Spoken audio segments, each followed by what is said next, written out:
so it should be there. Okay. Yeah. Yeah. Arlington PD body cam release footage of a car dealership shooting.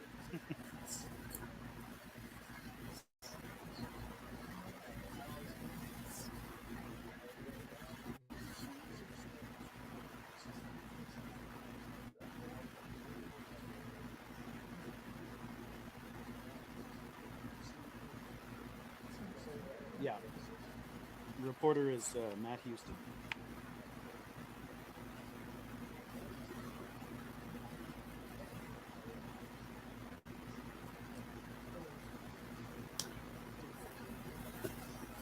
No.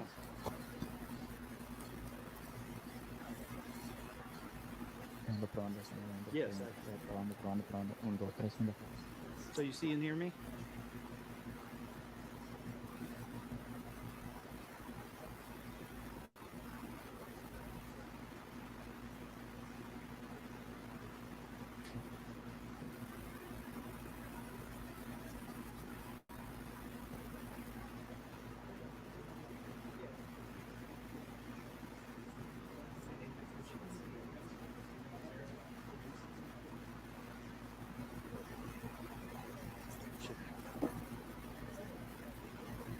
Check 1, 2, 3, 4, 5, 6, 7, 8. Check 1, 2. Okay. I'm doing it right.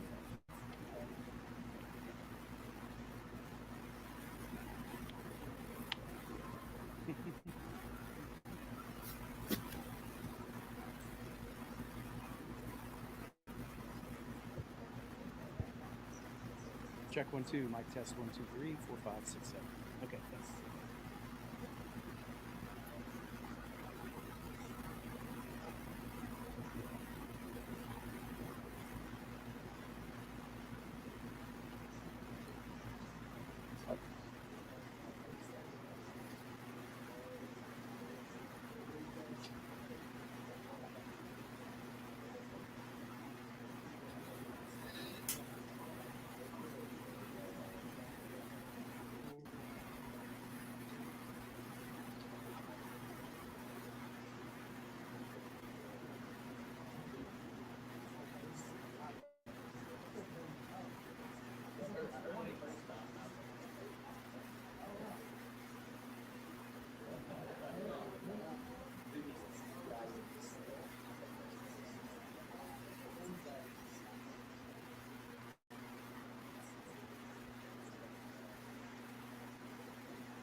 All right, you guys need a white balance or a mic check?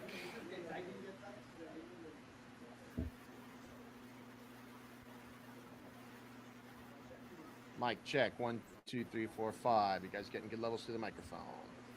Check, check, check. All right. Good? All righty. Cool. Just again, in case there were any folks that came in after I mentioned this, so we are going to be showing the portions of the video that we're releasing here on the monitor. You're welcome to record that. Afterwards, what I'll do is email everybody on our distribution list, and if you guys want me to email it to you individually, I can as well. A link to our Vimeo channel where we've also uploaded it. From there, you'll just have to hit one button, then you'll be able to download it directly to your computer. Chief Jones is going to be speaking to you. Yep. Just. If you're already on our distribution list, we'll go to you. If you want me to send you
Just getting ready to come in, guys.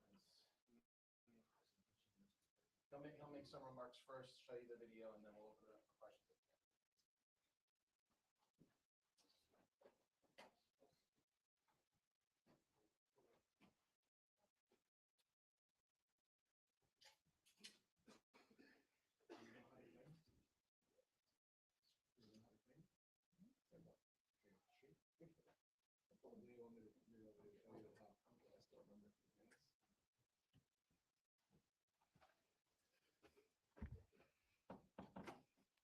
Good afternoon, everyone, and thank you for being here this afternoon. Um, we're here to provide our community with an update on the recent incident that, frankly, could have ended tragically. But thanks to the action of several individuals, it didn't. On September 28th, approximately 6:24, a 25-year-old male armed with a rifle pulled onto the parking lot at the local dealership at 1100 block of West Interstate 20. This individual is a former employee of the business who had recently been terminated. Minutes later, he exited his vehicle and multiple shots at the lobby of the dealership, which was full of employees and customers at the time. Miraculously, no one was struck. As those employees and customers attempted to flee the building, the suspect briefly entered the dealership in the Service Bay area before returning to the parking lot near his vehicle. The Arlington Police Department was dispatched at 6:31. Officers arrived on scene approximately 6:36 p.m. that night. Officers immediately located the suspect in the parking lot. He was still holding a rifle at the low ready position, meaning he could have quickly began firing at any time. Officers took strategic cover and then engaged the suspect. 3 officers fired their service weapon, striking the suspect. We know there were still people inside the dealership when officers arrived who were still at risk. Based on the investigation, we believe the suspect pointed his rifle in the direction of the officers. I want to again note that officers arrived on the scene at 6:36.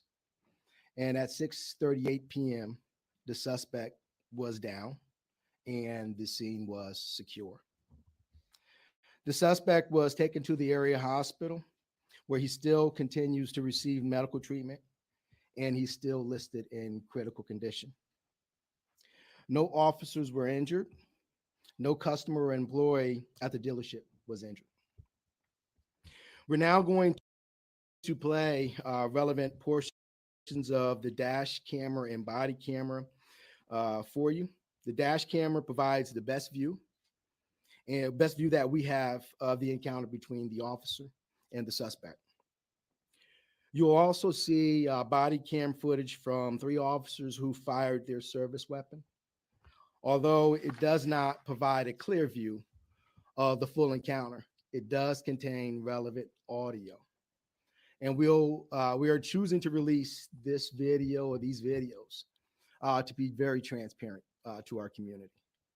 Finally, you'll see 2 still photos captured by a surveillance camera that more clearly shows the suspect carrying a rifle inside and outside of the dealership.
in a moment, you'll see that same video, but zoomed in a little more.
Good. So based on our investigation, we have charged the suspect with 3 counts of aggravated assault on a public servant, 1 count of aggravated assault with a deadly weapon, and 1 count of deadly conduct. As previously stated, there's 2 investigations taking place. There's the criminal investigation of the whole entire incident and the administrative investigation to determine whether all department policies were followed. Both investigations are ongoing right now. For some additional background, whenever an officer fires his service weapon, they are placed on administrative leave for 7 days. That means investigators just had an opportunity to speak with them at the end of the week. Out of respect for those investigations, I'll hold off on drawing any type of conclusion. But I will say this, based on everything that I've seen, this incident could have been much different and have a more horrific outcome. I am really grateful and relieved that it didn't. With that, I'll open it up for some questions. Chief, what can you share about his priors? Why he was fired? Does he have any record? What can you tell us about him? That we're still combing through that, still doing interviews. So we're still, the investigation is still ongoing. So I can't really get into specifics about his or why he was terminated. But what I will say is, we just have to figure it out. And once we get more information, then I'll come back to you later and provide you an update. Chief, it is clear that from the family of the suspect that there was a relative of the suspects who worked there as well, a cousin. Is that someone you have been talking to as part of ongoing talks? So again, as I said, I don't really want to get into too much of the investigation. But what I will say is that was a complex, dynamic situation that we're dealing with. And our investigators are really still combing through the evidence. And once we can come up with a concrete conclusion, then, like I said, I'll provide you an update later. How many times did he fire his rifle and where was he shot? Again, that's still too early for us to tell in terms of how many times he fired his weapon. We can say that he fired, we know that, but we just don't know how many times at this point right now. As we continue to dig through the evidence and comb through it, we'll come up with something later for you. What's the message you would want someone who just watched this tonight? What would you want like the average person to take away from seeing this? So this was a dynamic situation. This is horrific. It could have had a bigger impact, but I'm just so proud of the people who responded and who actually took action. And so I may have asked the same thing, but like the officers, every day you go to work, you never know what you're going to walk into when you put on the uniform. We our officers, we have a dynamic job. We come across dynamic situations every day. It's just, unfortunate for us or fortunate for us, we're very well trained in how to respond. And the response was appropriate. And where was he shot? I'm sorry. Where on his body was he shot? From what I understood, it's in the chest area. Have you all had an opportunity to interview him? No, unfortunately, based on his condition, we were unable to interview him. He's still in critical condition at the hospital. Do you know if his gun was obtained legally?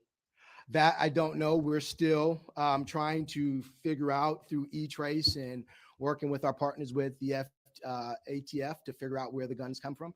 So right now we're still working through that.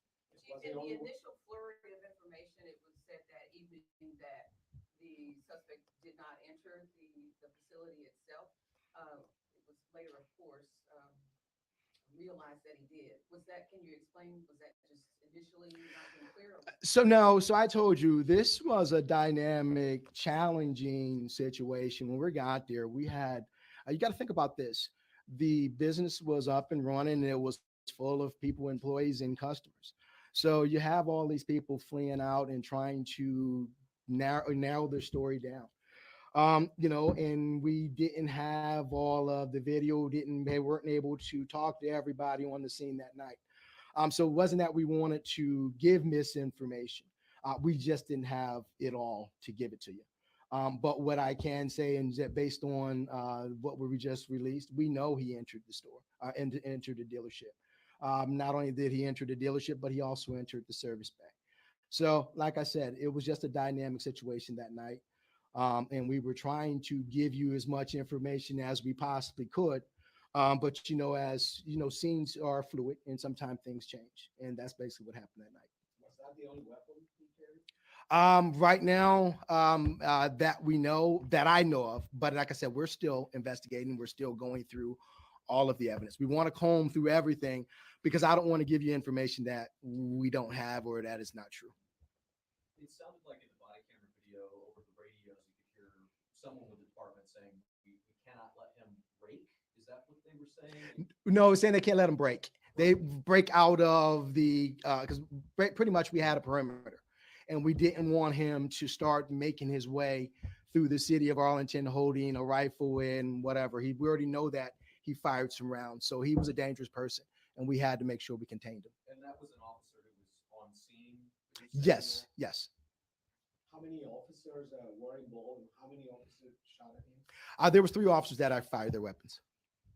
Was there anybody other than the suspect and the officers that fired weapons during the incident? Right now, that's all we know. But like I said, that can change. We are still combing through evidence and trying to get a good picture of exactly what happened. But like I said, if we can get together at a later date, once both investigations are complete, and I can provide you an update on both of them. Is there an intention to eventually interview him when he is well enough? Obviously, that's what we want to do because we really want to find out his motive and what was he thinking that night. But we can't until he gets better in the hospital. Do you know if he was shooting at random or if he was shooting at someone? We haven't been able to interview him, so we do not know his motive. But we know he was shooting. How many times? I don't know. We still, we just don't know right now. We are still trying to figure that out, and I think once we get all the ballistics, we can probably look at that and probably come. That bullet shot him. How many times he was shot? That I'm not sure. Okay, one more question. Do we know what job or position he held with the dealership? That we don't know. All right, thank you.